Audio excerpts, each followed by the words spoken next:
प्रदेशाचं अधिवेशन 21 जुलै 2024 रोजी पुन्हा येथे संपन्न झालं. त्याचा पुढचा भाग म्हणून आता जिल्हास्तरीय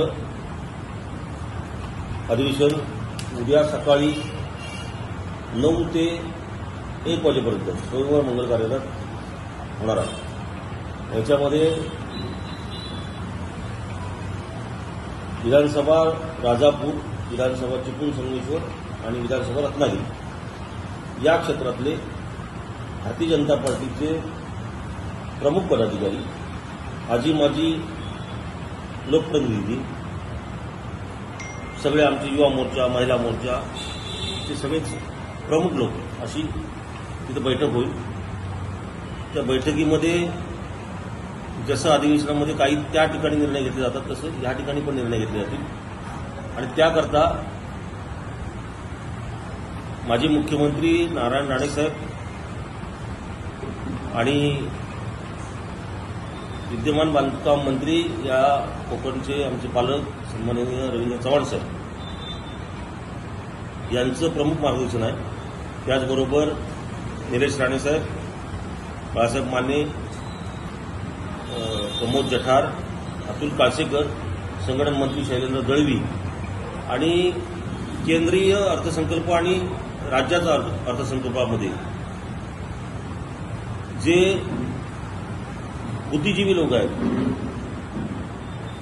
ज्येष्ठ नागरिक आहेत, अशांकरता अर्थसंकल्पामध्ये ज्या ज्या गोष्टींचा अंतर्भाव करण्यात आला आहे त्याची संपूर्ण माहिती देण्याकरता महाराष्ट्राचे भारतीय जनता पार्टीचे प्रवक्ते अवधूत वाघ हे सुद्धा त्या ठिकाणी येणार आहेत. ते संपूर्ण कार्यकर्त्यांना त्या अर्थसंकल्पातली पूर्ण माहिती देतील. त्याच्यामध्ये कशा पद्धतीने सगळ्याच वर्गाला त्यांच्या टॅक्समध्ये कशी कन्सेशन मिळालंय किंवा त्याचं वाढवलंय 5 लाख ते 7 लाखापर्यंत, त्याच्यामध्ये त्यांना बेनिफिट काय मिळतील. 65 वर्षाच्या वरच्या लोकांना तीर्थयात्राचा काही विषय सरकारने केलेत की त्यांना वेगवेगळ्या तीर्थस्थानी नेता येईल. वयश्री नावाची योजना ज्येष्ठ नागरिकांसाठी आले. या सगळ्यांचं पूर्ण माहिती ते आमच्या सहकार्याला सगळ्यांना देते. आणि अपेक्षा अशी आहे की आमचे जे सहकारी जमतील त्या सहकार्याने ती माहिती पूर्णपणे प्रत्येक गावात जाऊन द्यावी. त्याच्यानंतर ते अवधूत वाघ संध्याकाळी 2 ज्येष्ठ नागरिक संघाच्या कार्यालयाला भेटी देणार आहे. तिथे ते लोकांची चर्चा करतील. तत्पूर्वी साधारण 1 ते 1:30च्या दरम्यान पुन्हा आपली प्रेस कॉन्फरन्स होईल आपल्या रेस्ट हाऊसला.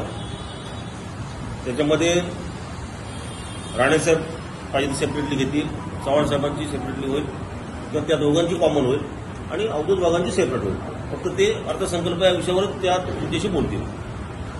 अशा पद्धतीने तो कार्यक्रम आहे. विधानसभा निवडणुकीच्या पूर्वीचं हे अधिवेशन आहे. त्याच्यामुळे भारतीय जनता पार्टीच्या रत्नागिरी दक्षिणमधल्या सर्व कार्यकर्त्यांकरता हे अधिवेशन अतिशय महत्वाचं आहे. या अधिवेशनामध्ये आमच्या ज्या जिल्हा कार्यकारिणीच्या बैठकीमध्ये जे आम्ही ठराव केले तेच ठराव या अधिवेशनामध्ये सर्व आलेल्या प्रमुख लोकांसमोर, प्रमुख कार्यकर्त्यांसमोर ते मांडले जातील. त्याची त्याला अनुमती घेतली जाईल. त्याच्यामध्ये प्रामुख्यानं आम्ही असं म्हणतोय की 5 विधानसभा क्षेत्र आहेत. त्या 5 विधानसभा क्षेत्रापैकी 2 जागा तरी युती जर झाली तर आम्हाला मिळाव्यात. युतीमध्ये जर एकही जागा आम्हाला मिळणार नसेल तर 5 ठिकाणी आम्ही मैत्रीपूर्ण लढत करायला तयार आहोत. जो का आमचा मित्रपक्ष असेल त्याच्याबरोबर. युती नाही झाली तर भारतीय जनता पार्टीची स्वबळावर लढण्याची मानसिकता किंवा तयारी ही आमच्या संघटनेच्याद्वारे चालू आहे. त्याच्यामुळे तिन्ही ऑप्शनसाठी आम्ही तयार आहोत. परंतु कार्यकर्त्यांची अशी इच्छा आहे की 19ला विधानसभा निवडणुकीमध्ये एकही जागा भारतीय जनता पार्टीला लढता आली नाही.